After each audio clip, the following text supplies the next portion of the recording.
नाज़रीन गिरामी अस्सलामु अलैकुम वरहमतुल्लाहि वबरकातुहू। मैं हूँ आपका मेज़बान अंसार अज़ीज़ नदवी और आप इस वक्त देख रहे हैं सुपर प्राइम टाइम।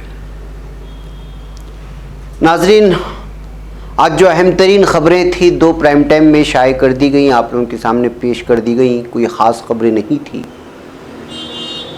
तो सोचा कि एक ख़ास मौजू पर आपसे गुफ्तगू करूँ। दरअसल जो तफसीलात में इस वक्त आप लोगों के सामने रख रहा हूँ वो साबिक़ DGP की कलम से लिखे हुए ऐसी दास्तां है जो हिरासत में तशद्दुद और हिंदुस्तानी पुलिस का मकरूह चेहरा बयां करती है। दरअसल द वायर में निर्मल चंद्र स्थाना ने इसका खुलासा किया है और लोगों के सामने पेश करने की कोशिश की है कि रियलिटी क्या है अंदरूनी सतह पर। उस मजमून को असल में लिखने वाले रिटायर्ड IPS अफसर और केरल के डायरेक्टर जनरल ऑफ पुलिस और BSF और CRPF में एडिशनल डायरेक्टर जनरल रह चुके हैं। उनकी किताब है खाकी में ये दरिंदे, वहाँ से वो चीज़ निकाल कर के खुलासा पेश करने की कोशिश की गई है। वो काबिले बयां है और पुलिस के जुल्म सितम और तशद्दुद की तस्वीर पेश करती है, ऐसी भयानक तस्वीर और ऐसे हक़ाइक़ जो तमाम लोगों के सामने आना ज़रूरी है। नाज़रीन, हाल ही में तमिलनाडु में एक बाप बेटे को पुलिस के ज़रिए बड़ी बेदर्दी से पीट कर मार डालने का इल्ज़ाम लगा। कुंबे के अफराद का कहना है कि बेटे को मकाद में लाठी डालने से इतना खून बह रहा था कि उसको कई बार अपनी लुंगी बदलनी पड़ी थी। इस खबर को मैंने भी आप लोगों के सामने पेश किया, बल्कि कल एक 2016 की झारखंड की रिपोर्ट भी आप लोगों के सामने पेश किया एक मुस्लिम नौजवानों के मारने पर, सिर्फ व्हाट्सएप का एडमिन होने की वजह से। तमिलनाडु में जिस बाप बेटे का इंतकाल हुआ, उनका कसूर सिर्फ इतना था कि लॉकडाउन कर्फ्यू के दौरान अपने मोबाइल की दुकान खोले रखना। गिरफ्तारी के बाद उनके ऊपर पुलिस एहलकारों को धमकाने और सरकारी काम में रुकावट डालने के झूठे इल्जाम जोड़ दिए गए। आपको माह फरवरी के दिल्ली फसादात के दौरान रोनुमा एक वाकया याद होगा और शायद वो वीडियो अभी तक आपके मोबाइल में महफूज भी होगा, जिसमें 5 मुस्लिम नौजवानों को ज़मीन में गिराकर कुछ पुलिस वालों के ज़रिए सड़क पर पीटा जा रहा है, गालियां दी जा रही हैं और ज़मीन पर पड़े पड़े ही ज़बरदस्ती कौमी तराना गाने को बोला जा रहा है। उस वाक़े का वीडियो मौजूद है। उसमें बेहोश पड़े फैज़ान, जिसकी उम्र 23 बताई गई है, उसकी बाद में मौत हो गई। 4 महीने बाद भी वीडियो में दिख रहे पुलिस वालों के नाम FIR में बतौर मुल्जिम अभी तक दर्ज नहीं किए गए हैं।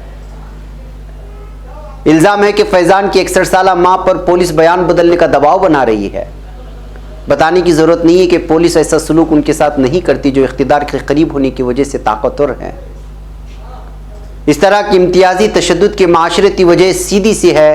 पुलिस को मालूम है कि सियासी और अक्सर माली एतबार से भी कमज़ोर लोगों के हक़ में थोड़ा बहुत एहतिजाज भले हो जाए, ऐसा मुश्किल से ही होता है कि उनके केस आखिर तक लड़े जा सके और कसूरवार पुलिस वालों को सज़ा दिलवाई जा सके। पुलिस साहिब इख्तियार की बांदी होती है। मकामी सियासत और ताकत के खेल में जो ताकतवर होता है, पुलिस उसके इशारे पर किसी भी कमज़ोर तबके या कम्युनिटी को हरासा करने को तैयार रहती है। नाज़रीन, वो लिखते हैं एक जगह कि पुलिस के ज़रिए टॉर्चर करने की 3 नफ्सियाती असबाब हैं। पहला ये कि पुलिस वालों को हकीर या कमज़ोर लोगों को पीट कर अपनी वर्दी की ताकत का एहसास होता है और उनकी आना को तस्कीन मिलती है। दूसरी वजह उनका तलज्जुज़ या जिनसी तलज्जुज़ में मुब्तला होना। तीसरा, इख्तिदार से वाबस्ता होने की वजह से पुलिस वाले मान लेते हैं कि वो जिन्हें टॉर्चर करते हैं वो इतने हकीर लोग होते हैं कि उनके बारे में किसी तरह के एहसास से जुर्म में मुब्तला होने की ज़रूरत नहीं। आप इस जहनी रवैये पर हैरानी का इजहारिया ना करें। यह रवैया मुजरिमों में अक्सर पाया जाता है। लेस्ली एडोन नाम की बरतानवी खातून फिल्मसाज इंडियाज़ डॉटर की हिदायतकार ने तिहाड़ जेल में निर्भया मामले के मुल्जिम मुकेश के अलावा एक और कैदी गौरव से भी बात की थी। उसने एक 5 साल की बच्ची का रेप और मर्डर किया था। एडोन ने उससे पूछा कि वह ऐसा कैसे कर पाया। उस पर उसने एडोन को यूं देखा कि क्या अहमकाना सवाल पूछ रही है। उसने जो जवाब दिया वो आपको हैरान कर देगा। वो एक भिखारन थी, उसकी जिंदगी की क्या अहमियत है भला। यही ज़हनियत टॉर्चर करने वाले पुलिस वालों में पाई जाती है। उनके ख्याल से गरीब, बेसहारा, पसमानदा, दलित और मुसलमान या दूसरी अक़लियत ह्यूमन न होकर उससे कम सब ह्यूमन होते हैं जिनके साथ बेझिझक तशद्दुद किया जा सकता है। अमेरिकी सेंट्रल इंटेलिजेंस एजेंसी CIA और इसराइल के मोसाद ने तो टॉर्चर को मुकम्मल साइंस ही बना दिया है। CIA वाले उन्हें प्यार से इन्हांस्ड इंट्रोगेशन टेक्निक्स कहते हैं। CIA के बदनाम जमाना वाटर बोर्डिंग नाम के टॉर्चर के बारे में आपने सुना होगा। उन्होंने सोने ना देना या स्लीप डिप्रेशन पर भी खूब रिसर्च किया, यानी एक एक कतरा आपके पेशानी पर डालने की कोशिश की जाती है या बदन के हसास ऐसी जगहों पर जहां आपको परेशानी पैदा होती है, जिसको वाटर बोर्डिंग का नाम दिया गया। आपने शायद चाइनीज वाटर टॉर्चर के बारे में सुना होगा। दूसरे मुल्कों में और भी तरीके फरोग दिए गए हैं जो कोई निशान नहीं छोड़ते पर बहुत तकलीफ दह होते हैं, लेकिन हमारे यहां पुलिस वाले इतनी झंझट में नहीं पड़ते। लो वोल्टेज लगभग 80 वोल्ट करंट लगाना टॉर्चर का बेहद मारूफ तरीका है। मर्दों के शर्मगाहों पर करंट लगाना दो तरफा मार करता है। अगर उसकी शादी हो गई है तो कहा जाएगा कि अब तो तुम बीवी के काम के नहीं रहोगे। अगर शादी नहीं हुई है तो कहेंगे कि अब तुम शादी के लायक ही नहीं रहोगे। इस बात की तस्दीक कश्मीरी कलमकार बशारत पीर ने भी अपनी किताब कर्फ्यूड नाइट में की है। इसके अलावा मर्दों के मकाद में मिर्ची, पेट्रोल, केरोसिन, पत्थर, डंडे वगैरह डाले जाते रहे हैं।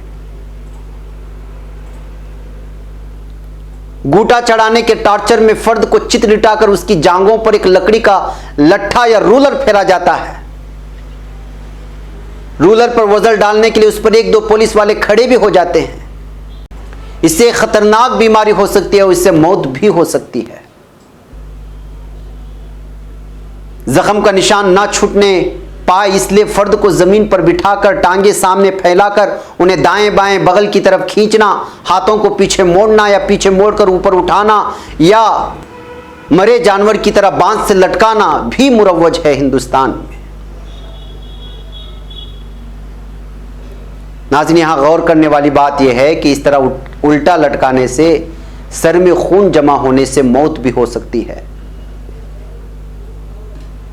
सुप्रीम कोर्ट ने CBI बनाम किशोर सिंह और दीगर 2010 के केस में पाया कि पुलिस वालों ने हिरासत में एक शख्स का आज़्व तनासुल ही उस तरह से काट दिया था। नाज़रीन, ये रिपोर्ट जो मैं आप लोगों के सामने पेश कर रहा हूं, ये हिंदुस्तान के मुख्तलिफ पुलिस के महकमों और शोबाजात में उसकी मुख्तलिफ टुकड़ियों में अहम तरीन ओहदे पर जो फाइज थे उस पुलिस अफसर जो रिटायर्ड हो चुके हैं उनकी किताब से अख्ज़ करके दिया जा रहा है, कोई आम रिपोर्ट नहीं है। जी हाँ नाज़रीन, मुझे एक छोटी सी ब्रेक की इजाज़त है। ब्रेक के उस पार कुछ और तफसीलात आप लोगों के सामने रखूंगा। नाज़रीन, इस्तक़बाल है सीधी बात की सुपर प्राइम टाइम में। नाज़रीन, सन 1988 में ही सुप्रीम कोर्ट ने मोहनलाल शर्मा बनाम स्टेट ऑफ उत्तर प्रदेश के केस में पुलिस कस्टडी में हो रही मौत के वाक़यात पर शदीद तशवीश का इजहार किया था। सन 2009 में दिलबीर सिंह बनाम स्टेट ऑफ UP और दीगर के केस में सुप्रीम कोर्ट ने पुलिस के तशद्दुद की बड़े सख्त लफ्ज़ों में मजम्मत की थी। नाज़रीन, सुप्रीम कोर्ट ने कहा था कि 2 दहाई से भी पहले रघुवीर सिंह बनाम स्टेट ऑफ हरियाणा के केस में जिन खदशात का इजहार किया गया था उस पर किसी ने कान नहीं धरा, उसको संजीदगी से नहीं लिया। सन 2011 में पृथ्वीपाल सिंह वगैरह बनाम स्टेट ऑफ पंजाब के केस में सुप्रीम कोर्ट की डिवीजन बेंच ने पुलिस तशद्दुद की फिर से सख्त मजम्मत की थी। इस केस में पंजाब पुलिस के जरिए दहशतगर्द मुखालिफ मुहिम के नाम पर कम से कम 2097 लोगों को टॉर्चर के बाद बेरहमी से कत्ल करके लाशों को जला देने की तस्दीक हुई थी। पुलिस के आला हुक्काम की लानत मलामत करते हुए सुप्रीम कोर्ट ने कहा, बावजूद इसके कि यह मामला आला हुक्काम की जानकारी में लाया गया था, पुलिस ने कोई कार्रवाई नहीं की। कोर्ट ने कहा कि पंजाब पुलिस के अफसर अपने साथियों मुल्जिमीन को बचाने के लिए एक नापाक रिश्ते अनहोली अलायंस में बंध गए, क्योंकि इस केस से पंजाब पुलिस की इमेज खराब हुई। पुलिस टॉर्चर के मामलों में नाजरीन इंसाफ मिलने में दो रुकावटें। पहली ये कि बहुत कम लोग ही केस लड़ने का खर्च उठा सकते हैं। दूसरी रुकावट और सिस्टम की सबसे बड़ी कमजोर कड़ी है पोस्टमार्टम रिपोर्ट या मेडिको लीगल सर्टिफिकेट में धांधली करवा लेना, यानी मेडिकल सर्टिफिकेट में।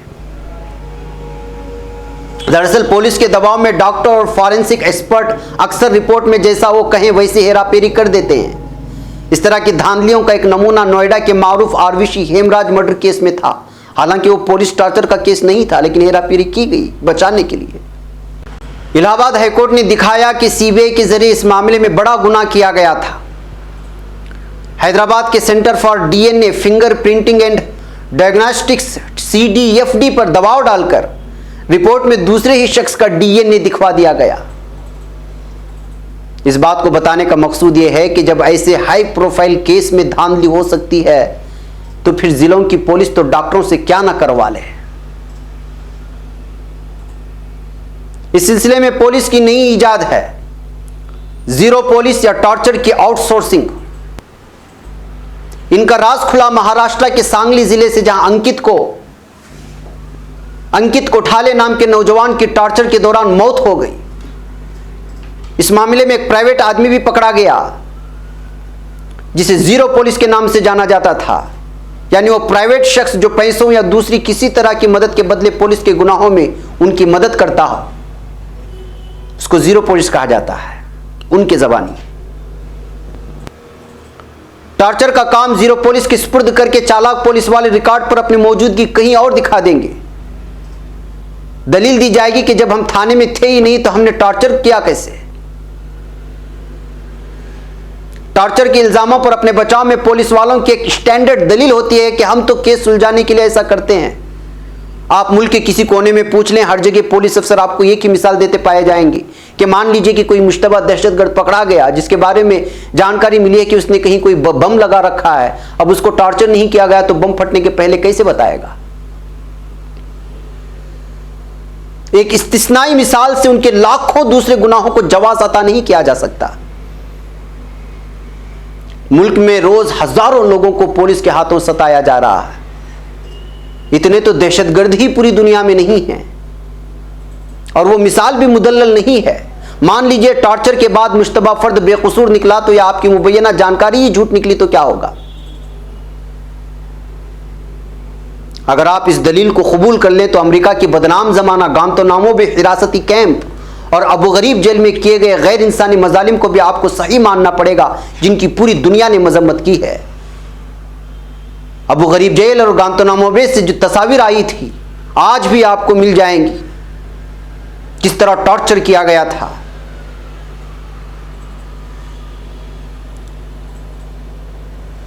टॉर्चर के वाकयात के बढ़ते जाने की एक वजह यह है कि आजकल पुलिस अफसरान ने खुद ही मान लिया है कि उनसे उम्मीद की जाती है कि वो किसी भी केस को आनंद फानंद में सुलझा लेंगे। वो मीडिया से सुनना चाहते हैं और मकामी सहाफियों के कलम से ये लिखा देखना चाहते हैं कि साहब तो बड़े तेज तर्रार अफसर हैं, चिटकियों में केस सॉल्व कर देते हैं। भाई साहब की पकड़ में आने पर तो गूंगे के मुंह में भी जबान आ जाती है, अच्छे अच्छे बोलने लग जाते हैं। इस तरह के वो लालची बन जाते हैं पुलिस अफसरान। बस साहब चने के झाड़ पर चढ़ जाते हैं और नतीजा होता है टॉर्चर। लेकिन जो बात याद रखने के लायक है वो ये कि प्रभु आपकी जिम्मेदारी बनती है कि ये वाजे करें कि ऐसी कोई जादू की छड़ी नहीं होती जिससे कोई केस घंटों में सुलझा लिया जाए।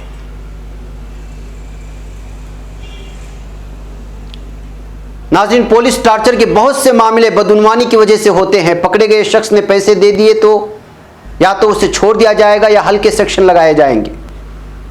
मान लीजिए कोई चोरी या डकैती का केस है, अब यहाँ टॉर्चर का अहम मकसद होता है कि रिकवरी या बरामदगी हो जाए, यानी जो चीज़ डाका डाल करके ली गई है, 50 लाख रिकवर हुए तो 40 लाख रख लिए जाएंगे और 10 लाख की रिकवरी दिखाई जाएगी।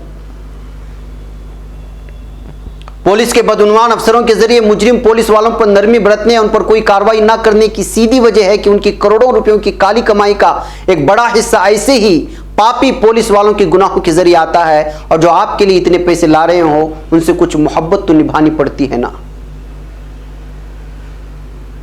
आप जितना समझते हैं पुलिस तशद्दुद की सच्चाई उससे कहीं ज्यादा भयानक है। हकाइक का पता या तो झेलने वालों को होता है या इनसाइडर्स को। सच यह है कि समझना होगा कि बदलाव के लिए पूरे निजाम में ही सर से पैर तक तब्दीली की जरूरत है। तो नाजरीन, ये हैं वो अल्फाज, वो एहसासात जिसको रिटायर्ड IPS अफसर ने अपनी किताब में खाकी में ये दरिंदे पर लिखा है। नाज़रीन, आप इस खुलासे से अंदाज़ा लगा सकते हैं कि किस तरह का टॉर्चर और किस तरह की ब्लैकमेलिंग और किस तरह की जहनी जिस्मानी हरासानी होती है जेल में। आजकल ये मौजू ज़ोरों पर है। क्यों? इसलिए कि अमेरिका में सियाफाम को जिस अंदाज में पुलिस ने गला दबाकर के मंजर आम पर मारा, उसकी वीडियो वायरल हुई। उसके बाद तमिलनाडु में बाप बेटे के कत्ल और उनके मकाद में इस कदर जो है डंडे डाल देना कि जिससे 7 दिनों तक खून रिश्ता रहा। और भी बहुत सारी खबरें और बहुत सारे ऐसे वाक़यात हैं, जुल्म सितम की दास्तानें हैं जो इनसाइड से निकल करके आती हैं लेकिन मंजर आम पर नहीं आती। यही वजह है कि पुलिस अफसरान भी जब इन हक़ाइक़ को खोलते हैं तो वो रिटायर्ड जब हो जाते हैं तब बसूरत दीगर उन्हीं के महकमे में होते हुए इस तरह के हक़ाइक़ को लाना मौत को दावत देने की मुतरादिफ होता है। बहरकैफ नाज़रीन, एक अहम तरीन मज़मून था जो आपके सामने हक़ाइक़ को सामने लाना था। इस वजह से सुपर प्राइम टाइम में सोचा कि आपके सामने इन तमाम चीज़ों को रखूँ, आप सुने, दूसरों तक पहुँचाएँ। मुझे यहाँ पर इजाज़त दें। अस्सलामु अलैकुम व रहमतुल्लाहि व बरकातुहू।